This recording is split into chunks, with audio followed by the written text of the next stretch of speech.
Hey book nerds, welcome to my channel. Today I'm doing the Deadly Sins book tag.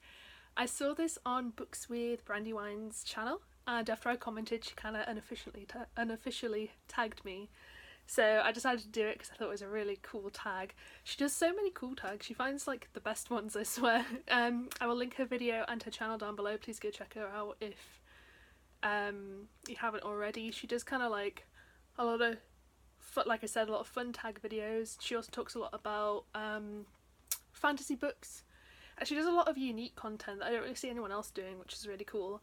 So yeah, so this is what it sounds like. All the questions are based around different deadly sins, so I'm gonna start going through them. First question is greed. It is, what is your cheapest book and what is your most expensive book? I am a bit of a bargain queen, to be honest. I don't really like to spend a lot of money on books. Actually, that's a lie. I don't have a lot of money to spend on books, despite all the books that I own. They tend to have been collected over several years at really cheap prices, or I can get them from my library, or I can borrow them from a friend.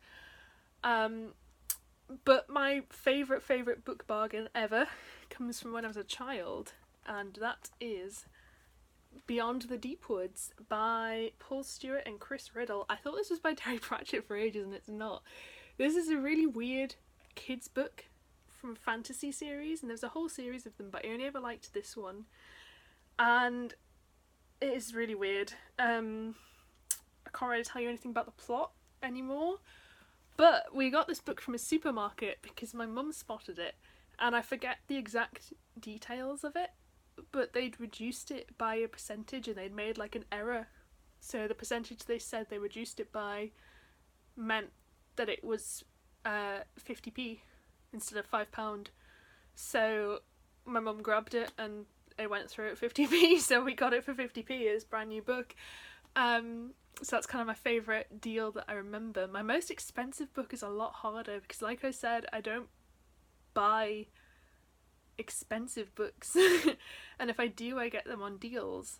So the one that I can remember buying myself that wasn't a present and was like kind of the most expensive one is 1Q84 by Murakami, and this I have not read yet. My partner's really into Murakami. I bought this maybe 10 years ago and I think I spent £15 on it. It's like a big heavy hardback. And that's like the most expensive book I've bought. The most expensive one I own that I can think of is House of Leaves, and I say that because I got it, I only spent £4 on it, I got it from a charity shop, but whenever I look to buy it online it's at least £20 and often it's like £40 depending on the edition and stuff. So yeah, I buy lots of cheap books. Next prompt is wrath, and it is, what author do you have a love-hate relationship with? For this, I decided to go with Michael Grant because I love Michael Grant's children's books. I do need to reread them, but the Gone series is a superhero young adult series, and I was obsessed with it when I was younger. And also, I know for a fact that he co-wrote a lot of books with Catherine Applegate that I've read and loved, and Catherine Applegate is also K.A. Applegate. She writes under both names. She wrote the Animorph series, which is her most famous one, and a bunch of other series, and I think I've read pretty much all of them. So I love Michael Grant's writing. Michael Grant as a person, I have learnt since being on Twitter that he makes a lot of mistakes. And kudos to him, sometimes he does apologise and he learns from them, and a lot of the times he doesn't. So he said a lot of problematic stuff over the years. And I don't want to get into a whole separating the artist from the work debate now. So I'm going to say that he's my love-hate relationship because I love his work. I don't hate him as a person because I don't know him as a person, but he's got some things that I wish he didn't do. Next question is Gluttony. What book have you deliciously devoured again and again without shame? This is tough. I don't tend to reread books. My favourite books I've read a lot, so And Then There Were None. Misery, I've read lots of times. But the one I think I'm going to pick is The Long Walk by Stephen King, and I'm picking this one because I only read it for the first time last year, and I've read it at least twice since then, and I really want to read it again. It's such a short book, it's only like 110 pages or something, and every so often I just get the urge to reread it. and I'll just do it in like one sitting. So I'm going to pick that one because that's kind of the one that I feel fits the prompt the best. Also Lost Boy by Christina Henry, I've read that quite a bit now as well. The next question is sloth, and that is, which book have you avoided reading due to laziness? Every single 400 plus page on my TBR. Like, I am so reluctant to start a book that is more than 400 pages, and 400 pages isn't even that much, and I read so quickly that it's like 3 to 4 hours for me. But I will just always go for a slightly shorter book. Specific examples are The Fireman by Joe Hill. I've been putting off this one because this one's like 800 pages or something, and I've got the audiobook, and I think the audiobook is insanely long as well, obviously. So I've just not been picking them up because of the length. And then the other one as well is The Queens of Innisleia by Tessa Gratton, and this is also because it's fantasy.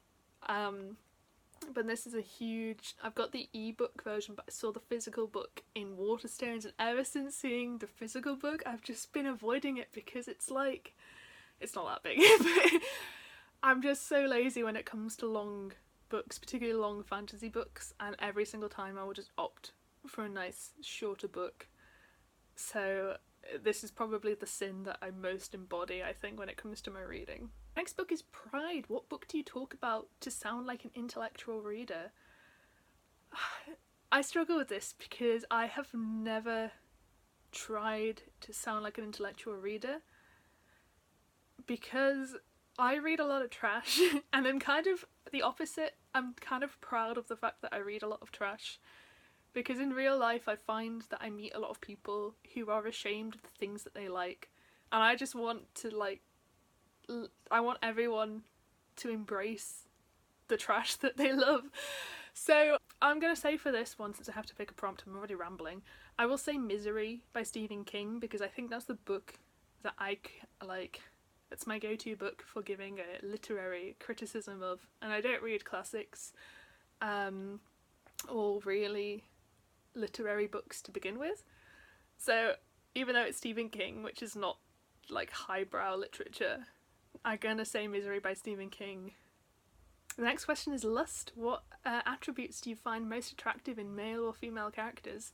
So the big one for me, and this applies to real life as well, is kindness. I want relationships in my books where the partners actually like each other and they have normal interactions that are sweet, and they don't have to be over the top, you know, oh, you're my cute teddy bear kind of thing. I don't know. I don't know how you do that, but like just normal interactions. So just them looking out for each other, like that is relationship gold for me.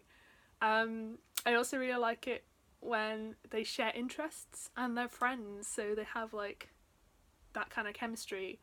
I guess it's more about the relationships I like than the characters, but the characters embody those traits.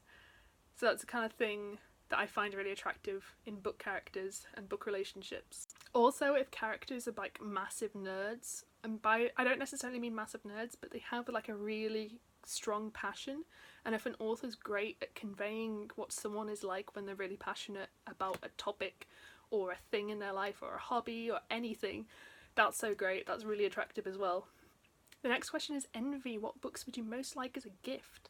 So I've got 3 answers for this. I'm pre-filming this before September, which is important because September is my birthday, and these are the books that I've asked for my birthday from family and my partner and stuff. So this will probably go up post my birthday, but I think it should go up before I do a haul, so maybe you won't know if I've got these yet. The only thing I'm getting this year is the Red Eye book series, so I don't know how well you can see that.